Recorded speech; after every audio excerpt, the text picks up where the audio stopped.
Today I want to start preparing the engine and transmission to go into the Chevelle here. So I want to put the transmission onto the engine and do some other stuff to the engine in preparation. We got a pilot bushing here today so that we can accomplish that, because that was what I was missing. We got some U-bolts for the U-joint on the rear axle, so we are prepared for that. And I am supposed to get a Rockauto order with one of these, actually, front brake hoses, master cylinder. Hopefully that will show up here today or tomorrow, but worst case scenario, or either way, I'm gonna put my forklift outside the doors here and get a strap in through the door and attach that to the frame of the Chevelle. So even though the brakes work or doesn't work, I won't end up in the wall on the other side. So brakes isn't the end of the world if we can't fix it, but we hope we get it. But speaking of packages, I actually got one here today from one of my viewers, and he has said, I have some stuff you need, send me your address. And I was like, okay. He didn't tell me anything else, and this is what showed up. So we have some tank straps and some control arms for the rear axle. And the lower ones was actually really good that we got, because I'm actually worried about the control arm on this side, because it is really bad. I'm gonna try and show you here. You can see it is basically rusting off here, and it is really bad all the way. So that's perfect. We need them. So when we do some of the next steps on this car and we buy some new shocks for the rear, we can swap out the control arms. I will probably box them while I have them out, since it feels good to box them anyway.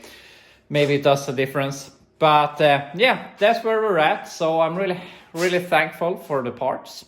So yeah, we're gonna turn the car around here today, but it's below freezing right now. It's gonna be warmer, so might as well wait a little bit. So we're just gonna take the Chevelle, pull it forward here a bit, and take the engine out a bit and start putting that together. Finally, we have our main character of this project out here again, and we're gonna prepare this in general for the install.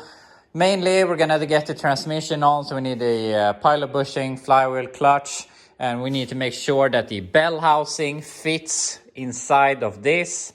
It might just do it, we'll see. We need to remove the car, put on the lift plate so we can take it out of the hoist or the cart here. I want to redo this, put some V-bands on here. Here I'm not really sure how they were intended it to work. I made this sleeve, so I would like to put a V-band here. This starter is gonna have a tough life, as close that it is. Should probably get a mini starter, but that will be down the road. So yeah, do some things in general and see how far we come. Got the engine hanging freely here, and I removed the flex plate, and I have never had a flex plate sitting as hard as this one did. I mean, they can be a bit stuck, but I had to take the chisel from the backside to pry it off, and it warped a little bit, but I couldn't do it any other way. It was just so seized on there. And I mean, I prefer manual flywheel, so or flywheel, so yeah, I can save it. I can probably fix it, but I broke it basically. So also the bell housing fits barely between here, so that's all good. So we can go ahead, put on the flywheel, pilot bushing, clutch and all of that, and put on the bell housing. And I'm probably gonna put the bell housing onto the transmission first, because I prefer to do it that way, so that we can have the transmission on permanently. But we have a bit of another issue. This little ball is supposed to go here. In this case, it can go here depending on what vehicle you have, but we are supposed to have it here. And we can see that we have a clear line of sight, so that this is definitely going to work that far. But then it's very tight with the header against the oil filter here. So this is never going to work. It needs to go back and sit like this. And obviously this rod is supposed to go here into the clutch fork. So yeah, this has to be modified, and this is one of those things that I'm worried about getting hung up on the live feed later.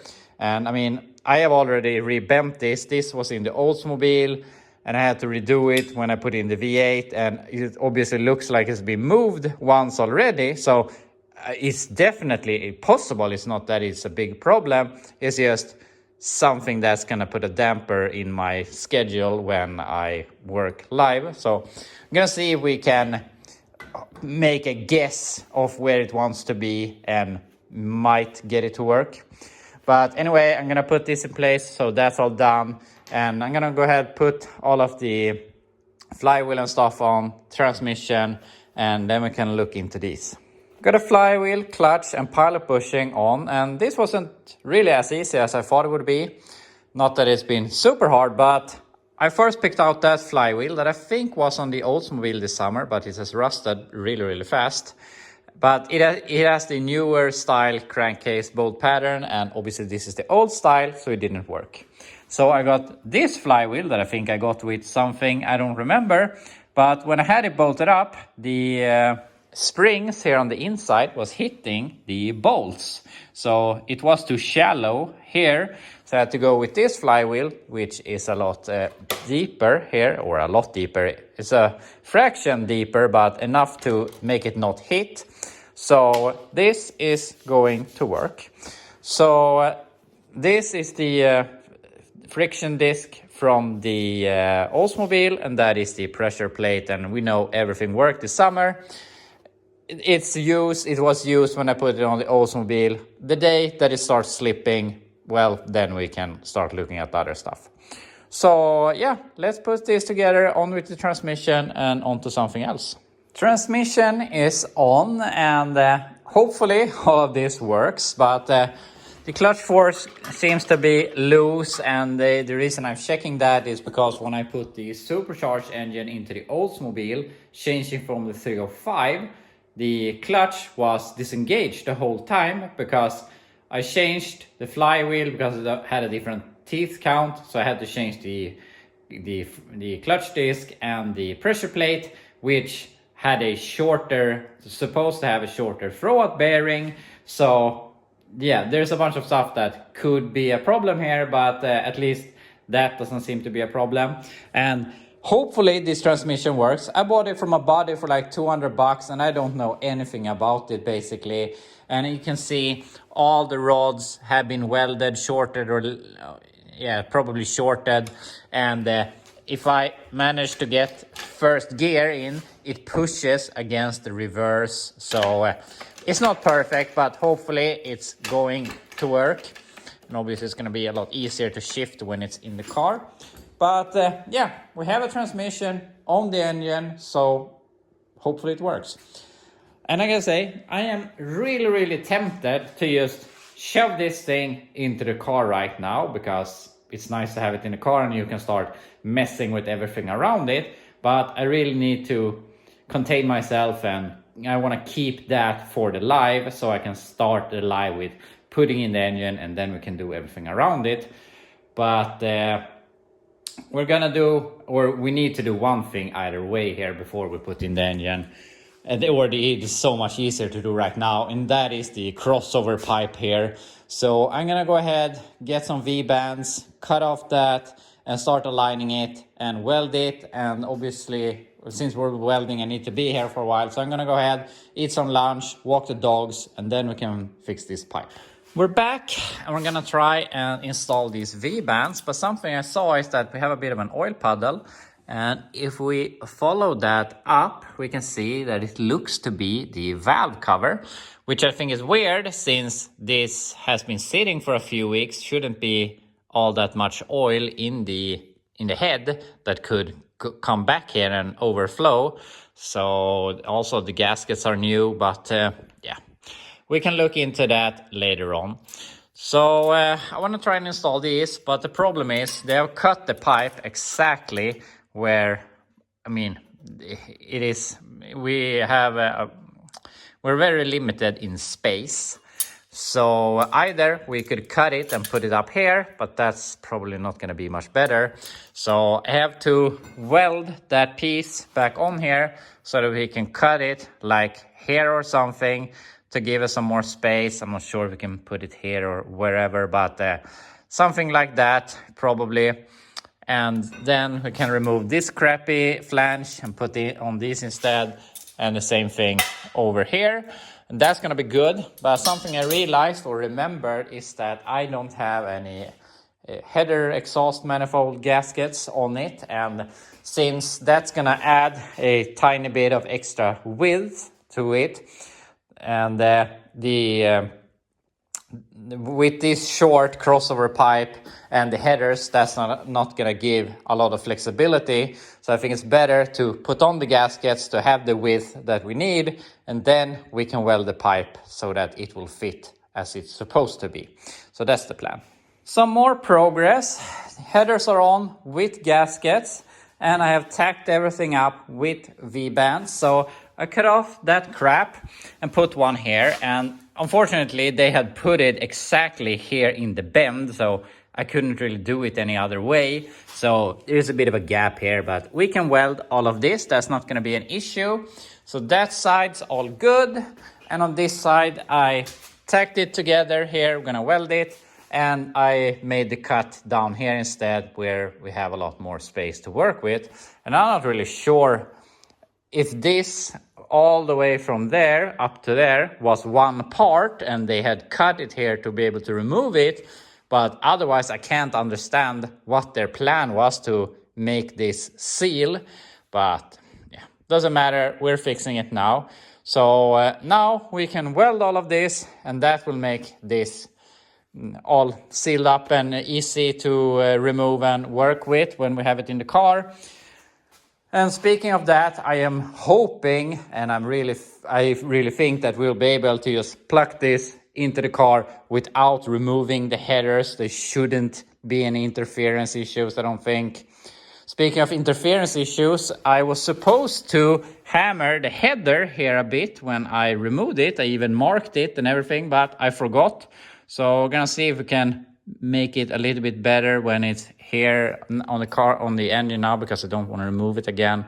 We're gonna remove the starter so we can weld this, and that starter is really bad. It's just clicking and doesn't want to engage properly. So yeah, weld this so that we have one less thing on the list. Also, I found a leak, and I'm not sure if you can hear the hollow sound. That's because it's not tight enough, because these valve covers are stupid and it's so tight here at the head of the bolt. So I have to put on a lot of washers to get it up a bit to be able to reach it and tighten it. Really stupid. But yeah, let's weld that and we can continue with something else. I got all of the exhaust stuff welded and done, so that's all good. And I think that was something that we really should have done now, since it is so much easier. So that's all done. I have changed the starter to another one that, at least on the floor, works better. I have put on a washer here so that I could put some more pressure to the valve cover, but the bolt is a little bit too short now. So yeah, I hate these valve covers. They suck. I can't understand how they could make them so stupid with the bolts being so far down in there. So I'm gonna go ahead and get some other valve covers, but hopefully it shouldn't leak anymore. So yeah, that's all done. So I'm not really sure what we're gonna do next, but we can check a little bit on our list here that I'm filling on with stuff. Front brakes, haven't heard from Rock Auto or DHL, so we'll see. I guess it's not gonna get here today, so hopefully tomorrow. Oil in the transmission is something I'm thinking about. It will be so easy to fill it now, but obviously it might drain, but I can find a joke to put in it so it won't leak. Trans cross member, that's not a big thing. This is not the cross member that was for this car. Unfortunately, I took that for another project, but I bought this from a friend that has a lot of A-bodies, so it should fit. I just want to make sure that it fits. So if it doesn't, we can fix that now. And turbo drain, that is I don't know how they ran this, because this points straight down, and as you can see, that makes it very, very tight to the turbo. So this is hitting as of right now, and the guy that gave me the turbo parts also gave me another turbo that he thinks is going to work better. So I'm planning on changing to that turbo, but it feels like I'm running out of time here, so I'm probably just gonna put that back on, and for what I'm gonna do on Saturday, this is going to work. Then we can improve on it when we have it in the car. So we'll see if we get to that, but it's not a super critical thing. Fuel system, that's also something that we have to do temporary and keep working on. Obviously, we need to have a progressive fuel pressure regulator. We need to have an electrical fuel pump. I have the regulator here. I have a fuel pump, but it has to take pressure from here, and we are not going to be able to hook up everything with the intercooler pipes and so on. So for Saturday, I'm thinking I'm just gonna buy a simple electrical pump, and we're gonna put a boat tank here in the car, run the fuel line through the floor, and have a simple pump setup just to make it run and drive. Then I can go back, and I probably have to buy a bunch of AN fittings and so on. So it's gonna be a bit of a project to get it running as it should with boost. So we're gonna make it as simple as possible. But I'm gonna start prepare that. U-bolts for the rear axle yoke or input shaft. I just need to make sure that the ones that I bought fit, but for that we need to lift the car a little bit, and I want to turn it around. Electrical, I just want to put in a simple universal ignition switch, because the original one is gone and they have done a bunch of stuff there. So just for now, I just want to make it simple and hook it up with a temporary ignition, so we have to fix that. Clutch rods, what I'm referring to is the C-bar and how we're gonna look into that. Obviously, we need to do something, because this is never going to work, and I'm not sure if I want to guess and maybe get it right and maybe get it wrong. So I can't really decide how I wanna go about that. But I guess we can think a little bit more. It's not super crucial for now. We can work on it on Saturday. Then I have just shocks, question mark. That's not going to happen. We might stiffen up, take some pieces of wood and ratchet straps just to make it sit, so it doesn't start doing like this when we do a burnout, because that's not going to work really good, I think. Welded diff. That's a question mark. We'll see if we do that. It would be a more fun burnout. So we'll see where time takes us.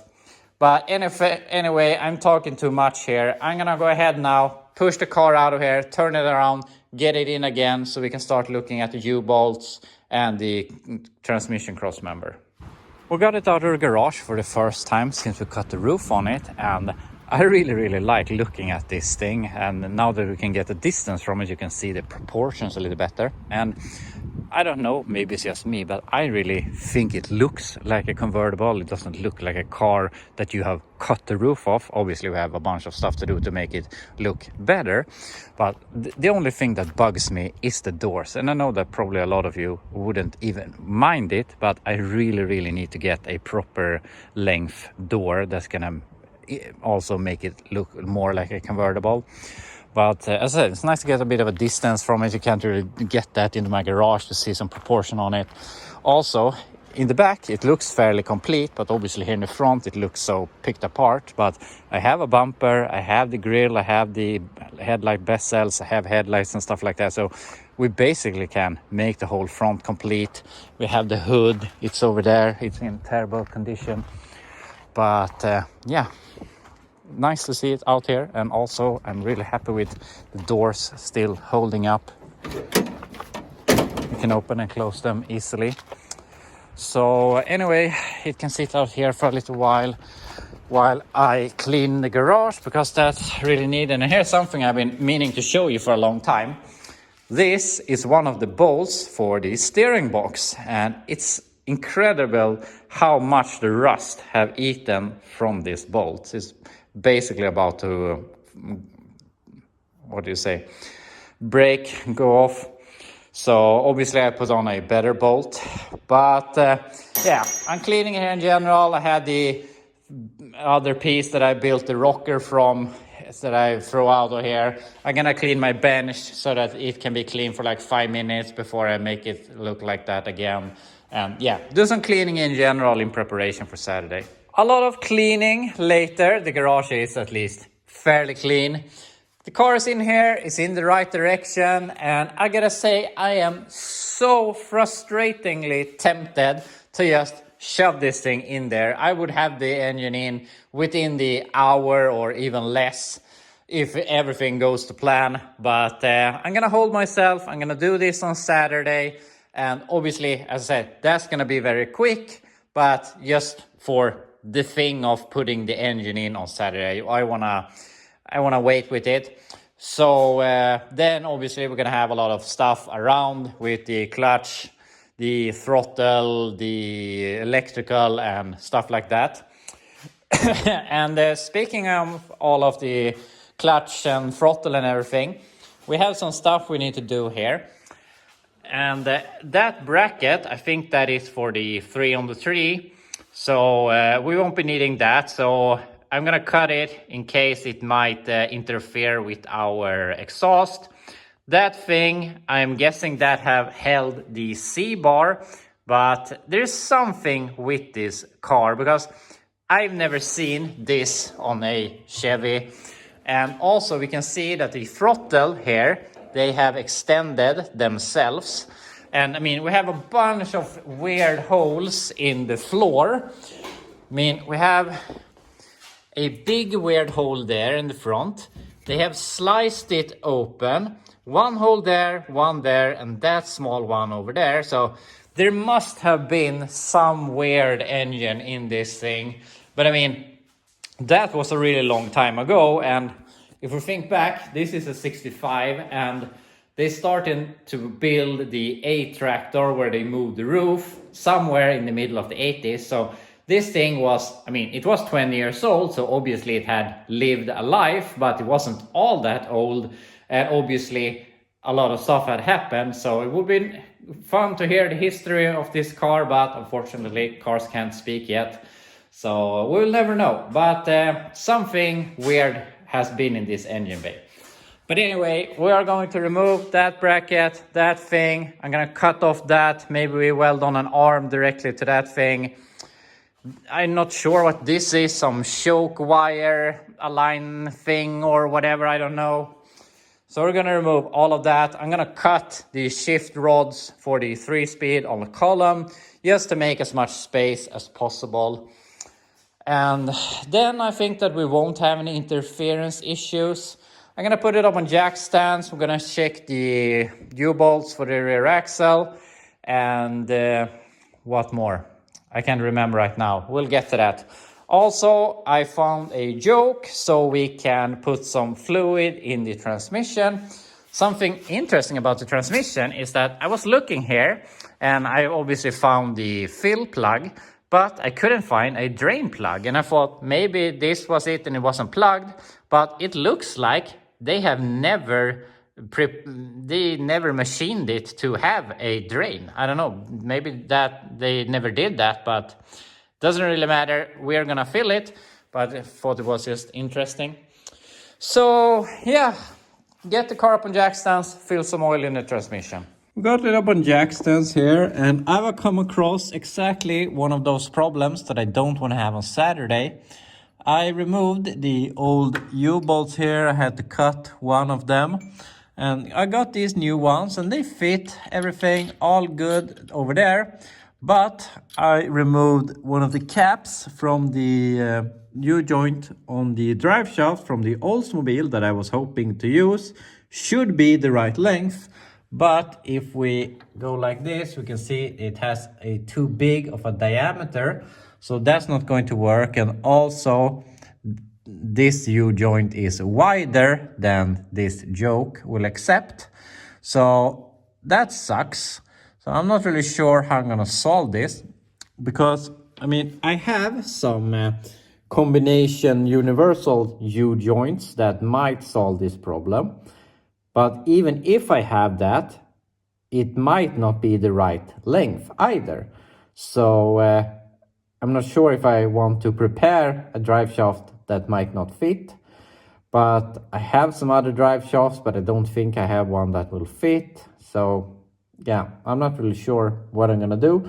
But I'm gonna see at least if I have a U-joint that would solve the problem. And also gotta add that it's too late for me to get parts easily by tomorrow.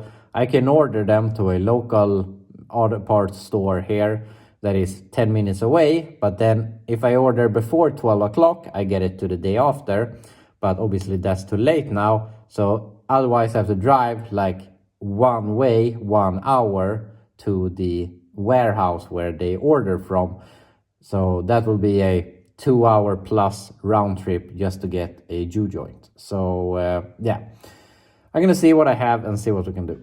So I have found every U-joint I've had laying around. I went through my drive shaft pile and I've done some research. And from my understanding, we should have a drive shaft that's 60 inches long, which is 152.4 centimeters, which our Oldsmobile drive shaft is. So that's great, but we do have the wrong U-joint. I found this drive shaft in the pile that is correct, except it's definitely too short. So now the question is, do I have enough junk laying around so that we have the correct junk so we can save that? So I've been looking through all of these, and U-joints is such a jungle because I don't know. I know there are 1310s, 1330, 1350, and then I think there are 1330 big cap and small cap and so on. And if you have inside locking rings or outside locking rings, and I have basically all of them. Here we have a combination. I think this is like 1310, 1330 or something, and no, these are the same.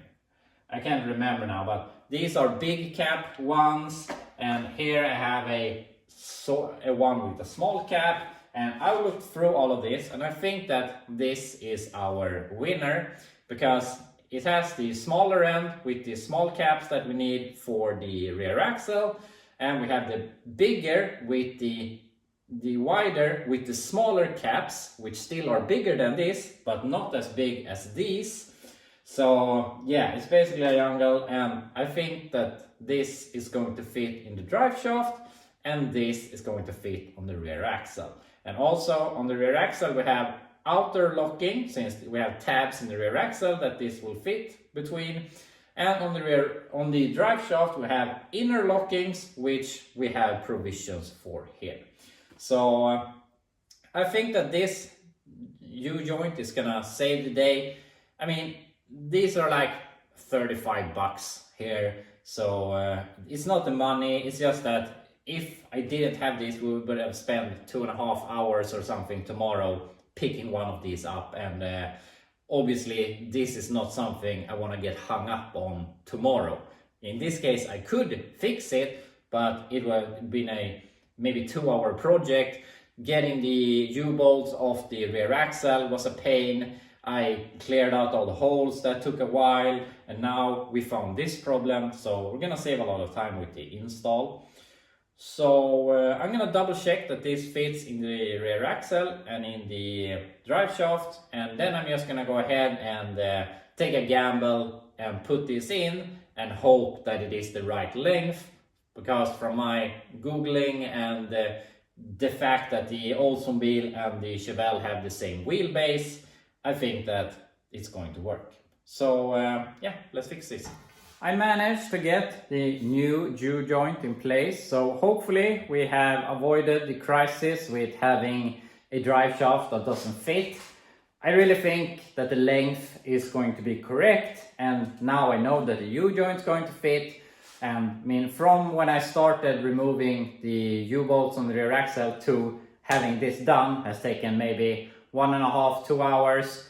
So that's time I really would rather spend today than on Saturday. So yeah, that's great that we could fix this now. And I have this U-joint and it's in good condition. It's dirty and so on. So I'm gonna save this, maybe not for a, what can you say? If I need a U-joint like this, and I can order it and have it and it's no stress, then I will probably order a new U-joint. But there might be a day when I need this today and I don't have another one, and then I can put this on and solve the problem at that moment. And I mean, that's basically priceless when you're at that point. So I'm gonna save this for a rainy day. So I'm gonna go ahead and call it quits there. I don't have to work myself to death. It's already over 6 here. So yeah, I'll be back tomorrow. We can finish up some stuff, and I think that we will be pretty well prepared for Saturday. So yeah, I will see you tomorrow and see what we can accomplish.